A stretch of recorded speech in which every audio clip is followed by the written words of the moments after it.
Сегодня нам предстоит работа по замене топливного фильтра Ford Focus с двигателем 1.8 TDCi дизель, как вы уже поняли. Вот.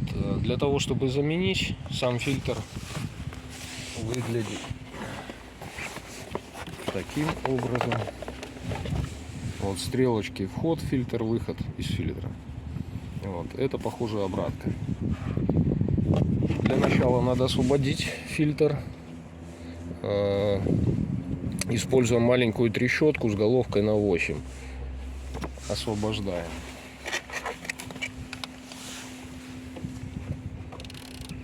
Сейчас нужно освободить трубопроводы. Вот, освободили. Это, насколько я понимаю, возвратка. Сейчас освобождаем подачу топлива на насос топливный. Это вот такой трубопровод, центральный у нас идет, со стрелочкой, выходящей из фильтра. Вот, сняли центральный трубопровод, это подача топлива на топливный насос. Как видите, вот такие вот защелки надо сдвинуть сюда, достать как на одном, так и на втором. Ну и последнее — это подача из бака топлива на сам фильтр. С помощью отвертки трубопровод отсоединяем. Освободи. Достаточно. Все, так. Так, новый фильтр. Снимаем колпачок. Вот, покажем, стрелочка. Вот, это вход в фильтр.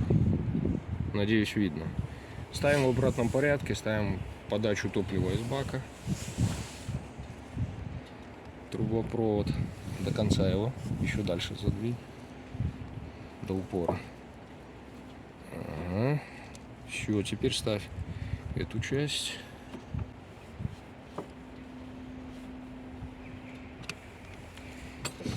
Так, устанавливаем на место. Зажимаем сам фильтр. Так будет удобнее работать.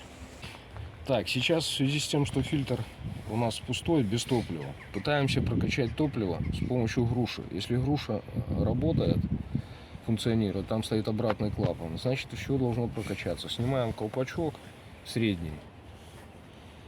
Так, и пытаемся накачать топливо.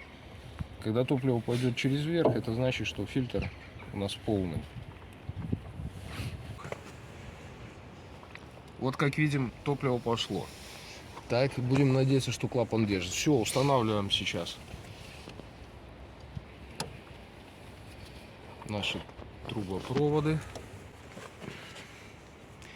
Вот, все, установили. Сейчас устанавливаем обратку. Еще, наверное, не сел до конца. Вот так, вот. Все, вот установили. Фильтр пришлось отпустить, потому что трубопровод не устанавливался, чтобы его можно было проворачивать. Сейчас мы его поджимаем обратно и пытаемся завести авто. Ну, в принципе, и все. На этом работа наша закончилась. Всем удачи, всем пока. Подписывайтесь на наш канал.